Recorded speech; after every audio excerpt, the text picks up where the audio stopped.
ವಿದ್ಯುತ್ ವಿಭವ ಮತ್ತು ವಿಭವಾಂತರವನ್ನು ಅತಿ ಸುಲಭವಾಗಿ ತಿಳಿದುಕೊಳ್ಳುವುದು ಹೇಗೆ ಎಂಬುದನ್ನು ನೋಡೋಣ. ಪ್ರಸ್ತುತಿ ನಾನು ಶ್ರೀ ರಾಜು ಭೂಶೆಟ್ಟಿ. ಎಲೆಕ್ಟ್ರಾನುಗಳು ಯಾವುದೇ ಒಂದು ವಾಹಕ ತಂತಿಯಲ್ಲಿ ತಮ್ಮಷ್ಟಕ್ಕೆ ತಾವೇ ಚಲಿಸುವುದಿಲ್ಲ. ಇಲ್ಲಿ ಒಂದು ವಾಹಕ ತಂತಿ ಇದೆ, ಬ್ಯಾಟ್ರಿ ಇದೆ. ಈ ವಾಹಕ ತಂತಿಯಲ್ಲಿ ಎಲೆಕ್ಟ್ರಾನುಗಳು ತಮ್ಮಷ್ಟಕ್ಕೆ ತಾವೇ ಯಾವಾಗಲೂ ಕೂಡ ಚಲಿಸುವುದಿಲ್ಲ. ಈ ಎಲೆಕ್ಟ್ರಾನುಗಳು ಈ ವಾಹಕ ತಂತಿಯಲ್ಲಿ ಚಲಿಸಬೇಕು ಅಂತಂದರೆ, ಅಥವಾ ಎಲೆಕ್ಟ್ರಾನುಗಳನ್ನು ಯಾವುದೇ ಒಂದು ನಿರ್ದಿಷ್ಟ ದಿಕ್ಕಿನಲ್ಲಿ ಚಲಿಸುವಂತೆ ಮಾಡಬೇಕು ಅಂದರೆ ನಮಗೆ ಹೊರಗಿನ ಒಂದು ಬಲದ ಅಗತ್ಯವಿದೆ, ಅಥವಾ ಬಾಹ್ಯ ಬಲದ ಅಗತ್ಯ ಇದೆ.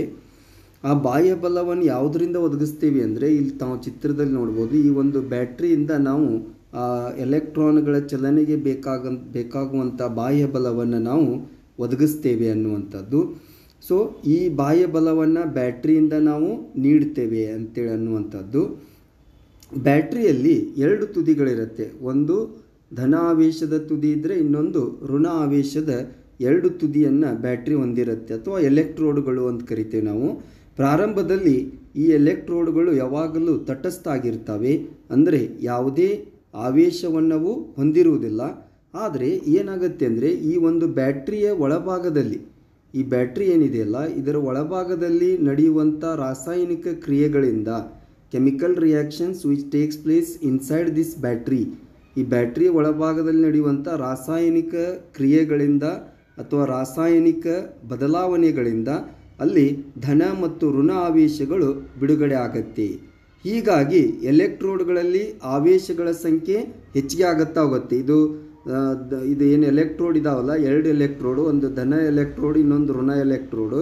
ಈ ಎಲೆಕ್ಟ್ರೋಡ್ಗಳಲ್ಲಿ ಆವೇಶಗಳ ಸಂಖ್ಯೆ ನಿರಂತರವಾಗಿ ಹೆಚ್ಚಿಗೆ ಆಗುತ್ತೆ. ಯಾಕಾಗತ್ತೆ ಅಂದರೆ, ಬ್ಯಾಟ್ರಿಯಲ್ಲಿ ಉಂಟಾಗುವಂಥ ರಾಸಾಯನಿಕ ಬದಲಾವಣೆಗಳಿಂದ ಆವೇಶಗಳು ಬಿಡುಗಡೆ ಆಗುತ್ತೆ. ಆವೇಶಗಳು ಬಿಡುಗಡೆ ಆದಿಂದ ಅಲ್ಲಿ ಎಲೆಕ್ಟ್ರೋಡ್ಗಳಲ್ಲಿ ಆವೇಶಗಳ ಸಂಖ್ಯೆ ನಿರಂತರವಾಗಿ ಹೆಚ್ಚಿಗೆ ಆಗುತ್ತಾ ಹೋಗುತ್ತೆ ಅಂತ ಹೇಳ್ತೀವಿ. ಈ ಎಲೆಕ್ಟ್ರೋಡ್ಗಳಲ್ಲಿ ಸಂಗ್ರಹವಾಗುವಂಥ ಆವೇಶವನ್ನು, ಏನು ಎಲೆಕ್ಟ್ರೋಡ್ ಅದಾವಲ್ಲ, ಈ ಎಲೆಕ್ಟ್ರೋಡ್ಗಳಲ್ಲಿ ಸಂಗ್ರಹವಾಗುವಂಥ ಆವೇಶವನ್ನು ನಾವೇನಂತ ಕರಿತೀವಿ ಅಂದರೆ ವಿದ್ಯುತ್ ವಿಭವ ಅಂತೇಳಿ ಕರಿತೀವಿ. ಅಂದರೆ ಎಲೆಕ್ಟ್ರೋಡ್ಗಳಲ್ಲಿ ಸಂಗ್ರಹವಾಗುವ ಆವೇಶವನ್ನು ವಿದ್ಯುತ್ ವಿಭವ ಅಂತೀವಿ. ಈ ಎರಡು ಎಲೆಕ್ಟ್ರೋಡ್ಗಳ ನಡುವಿನ ಆವೇಶಗಳ ವ್ಯತ್ಯಾಸ, ಅಂದರೆ ಆವೇಶಗಳು ಒಂದೇ ಪ್ರಮಾಣದಲ್ಲಿ ಇಲ್ಲಿ ಶೇಖರಣೆ ಆಗಿರುವುದಿಲ್ಲ. ಕೆಲವು ಭಾಗದಲ್ಲಿ ಹೆಚ್ಚಿಗೆ ಆವೇಶಗಳು ಶೇಖರಣೆ ಆದರೆ ಕೆಲವು ಭಾಗದಲ್ಲಿ ಕಡಿಮೆ ಆವೇಶಗಳು ಶೇಖರಣೆ ಆಗಿರುತ್ತೆ. ಈ ಎರಡು ಎಲೆಕ್ಟ್ರೋಡ್ಗಳ ನಡುವಿನ ಆವೇಶಗಳ ವ್ಯತ್ಯಾಸವನ್ನು ನಾವು ಏನಂತ ಕರಿದ್ವಿ ಅಂದರೆ ವಿಭವಾಂತರ ಅಂತೇಳಿ ಕರಿತೇವೆ. ಆವೇಶಗಳ ನಡುವಿನ ವ್ಯತ್ಯಾಸವನ್ನು ವಿಭವಾಂತರ ಅಂತ ಕರಿತೇವೆ. ವಿಭವಾಂತರದ ಅಂತಾರಾಷ್ಟ್ರೀಯ ಏಕಮಾನ ಯಾವುದು ಅಂತಂದರೆ, ಇದರದ್ದು SI ಯೂನಿಟ್. ವಿಭವಾಂತರವನ್ನು ನಾವು ವೋಲ್ಟ್ನಲ್ಲಿ ಗುರುತಿಸ್ತೇವೆ, ವೋಲ್ಟ್ನಲ್ಲಿ ಸೂಚಿಸ್ತೇವೆ.